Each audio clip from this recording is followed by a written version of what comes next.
जैसे श्रृंगारी मूर्ति सुंदर लगती है, ठाकुर जी का कोई विग्रह जिसका श्रृंगार नहीं हो रहा, आपको है तो उसमें भी भगवान ही, पर अगर उसकी सेवा और श्रृंगार नहीं हो रहा हो तो मन को कष्ट होगा।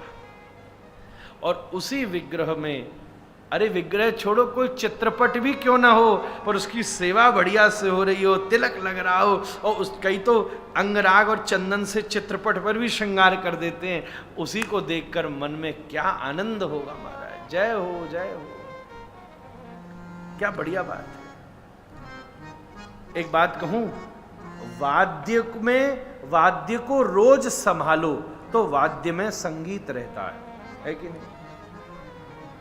ये तबला 1 महीना मत बजाओ, इतनी पिटाई करनी पड़ेगी इसकी जब बजेगा ही मारे।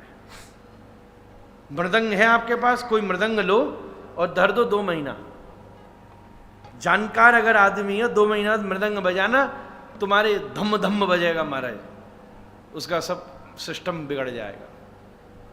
है तो संगीत का वाद्य, पर उसमें संगीत मिलाया जाता है, बुलाया जाता है, बिठाया जाता है। ऐसा ही है,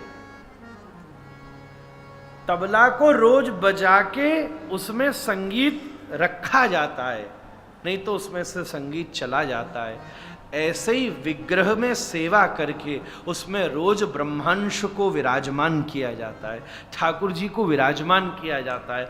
अन्यथा तबला है, संगीत नहीं है, विग्रह है पर उसमें ब्रह्म तत्व नहीं है महाराज।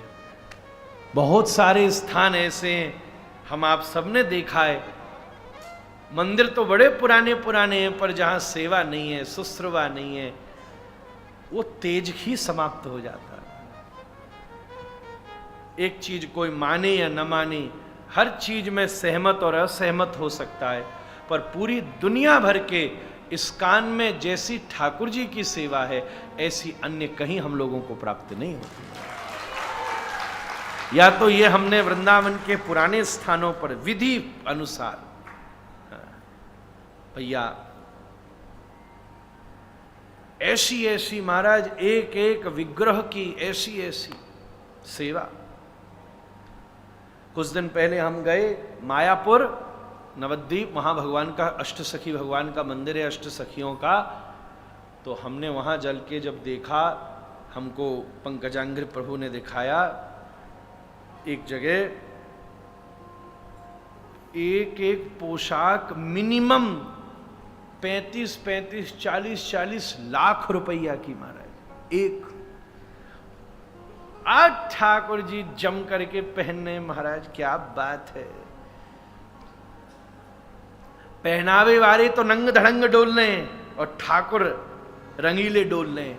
और कई जगह हमने देखा है ठाकुर नंग धड़ंग बैठा हो, पहनावे वालों रंग रंग में डोल लो महाराज। ये क्या बात है, ये क्या स्वरूप है। इस चीज में तो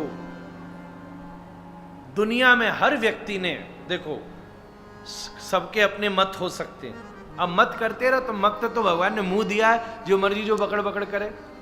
इस बात की तो सब लोगों को ने इस बात को माना। आप कहीं भी चले जाइए, विधि का क्रम, कीर्तन का क्रम, उस पर भी कई चीजों पे सहमति असहमति हो सकती है, कईयों की हो सकती है, ये बात अलग रही भैया।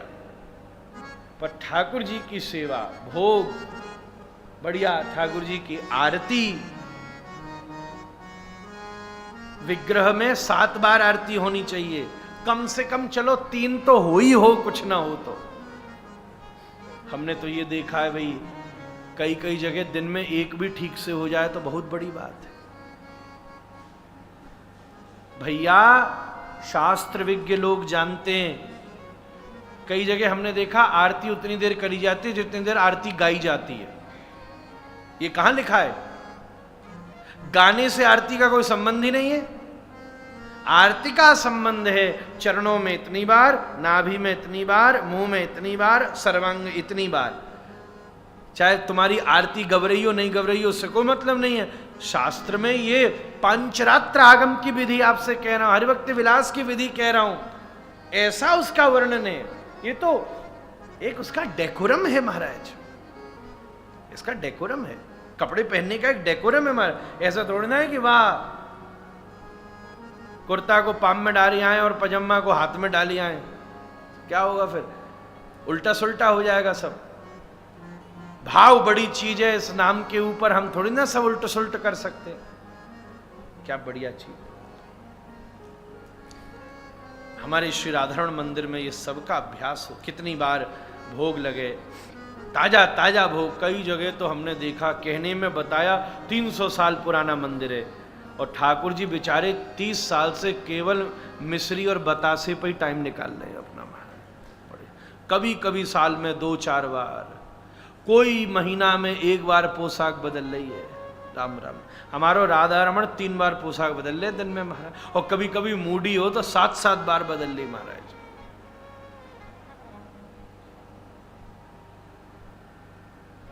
मंदिर वो बड़ा नहीं है जहां 6 प्रकार 10 प्रकार के भगवान बैठे हैं। मंदिर वो बड़ा है, एक भी है पर पूर्ण रूप से उस पर कोई समर्पित रूप से सेवा कर रहा है, ये उसकी विशेषता है। तुम्हारो पति 4 दिन कपड़ा ना बदले, तुम बाकी शकल ना देखोगी महाराज। ए बधू है भग जाते महाराज। तुम्हारी पत्नी रोज एक साड़ी पहन के आ जाए, तुम उसके साथ बैठोगे? और एक तरफ कह रहे हो भगवान तो हमारे परिवार के, भगवान तो हमारे घर के, भगवान से तो हमें, तो भाई बताना तो पड़ेगा प्रेम है कैसे? हवा जी में प्रेम है महाराज, वो केविन को प्रेम है, करवन को नाइन महाराज।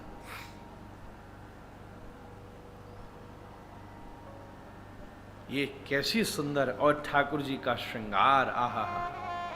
हमने दुनिया में सब हर देश में जाके उसके मुख्य क्षेत्रों में दर्शन किया है। एक चीज तो बड़ी सुंदर, क्या अद्भुत श्री ठाकुर जी का श्रृंगार होता है। यहां आप देखिए, ये तो अभी बन गया है कुछ समय, ये भी अभी पूरा नहीं हुआ। ऐसे देखा जाए तो टीन शेड लगा हुआ है ऊपर, वहां पुरानी जगह, और अंदर ठाकुर जी का श्रृंगार देखो महाराज। ये टीन शेड भूल जाओ तो श्रृंगार देख के तो ऐसा लगे कि स्वर्ण मंदिर में भगवान विराजमान है महाराज। यही वृंदावन के, यही वैदिक पद्धति का स्वरूप, भगवत सेवा प्रधान है। बिल्डिंग तो रोज बनती है, रोज टूट जाती है, नई बनेंगी, फिर और नई बन जाएंगी। क्या पता कब भविष्य में ये भी छोटा पड़ जाए तो फिर और बड़ा बनाना पड़े महाराज। और ऐसा ही हो, ठाकुर जी कृपा करें। पर भगवत सेवा का स्वरूप कैसा, ये बहुत अनिवार्य विषय है महाराज। सबकी अपनी अपनी उपक्रम है, विधि है, श्रृंगार है, सेवा है, उसके अनुसार क्रम हो। तो मैं आपसे यह कह रहा था, बात आगे बढ़ गई, सजी धजी मूर्ति अच्छी लगती है। भगवान का सजा धजा स्वरूप, सजा धजा, खूब सजा, खूब सजा हुआ। कोई विग्रह उसकी सेवा नहीं हो रही हो, अलंकृत विग्रह अच्छा लगता है, ऐसे अलंकृत वाणी अच्छी लगती है।